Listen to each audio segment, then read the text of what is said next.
Hello' guys, কি খবৰ আপোনালোকৰ? আশা কৰোঁ সকলোৱে ভালে আছে। চাওক, মই বৰালি মাছ বনাই আছোঁ আজি।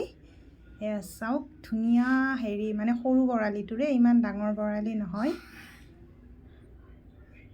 আৰু চাওক, মোৰ বৰালি মাছটো ভজা হৈ গ'ল। চাওক, আৰু মই দালি বহাই দিছোঁ। দালিত পিঁয়াজৰ পাত দিছোঁ, বিলাহী দিছোঁ। ধুনীয়াকৈ মই একদম মানে মচুৰ দালিটো বনাইছোঁ। বহুত চাওক, কিমান ধুনীয়া লাগিছে ন দালিটো। এনেকৈ ঠাণ্ডা দিনত এনেকৈ পিঁয়াজৰ পাত আৰু বিলাহী দিলে বহুত ভাল লাগে কিন্তু খাই পেলাই। আপোনালোকেও বনাই খাবচোন, বহুত ভাল লাগে। চাওক, মোৰ দালিটো হৈ গৈছে। এতিয়া অকণমান পনীৰ বনাই আছোঁ, বিলাহীৰে পনীৰটো বনাই আছোঁ।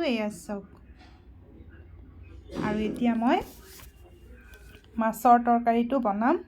সেইটো কাৰণে এইটো জিৰা ভাজি আছোঁ। আৰু চাওক, তৰকাৰীটো মই কিন্তু এই কচুৰে বনাই আছোঁ দেই। কচুটো একে ধুনীয়াকৈ বইল কৰি পেলাই অকণমান দিছোঁ, হাতেৰে সানি পেলাই বনাইছোঁ। চাওক, মাছৰ তৰকাৰীটো হৈয়ে গ'ল এতিয়া। আৰু মাছ দিছোঁ। এতিয়া অকণমান বইল আহিব দিম। চাওক, মোৰ তৰকাৰীটো বইল আহি গৈছে। আৰু মোৰ তৰকাৰী হৈ গ'ল। আপোনালোকে মোৰ ভিডিঅ'বিলাক চাই লাইক কমেণ্ট শ্বেয়াৰ কৰি দিব।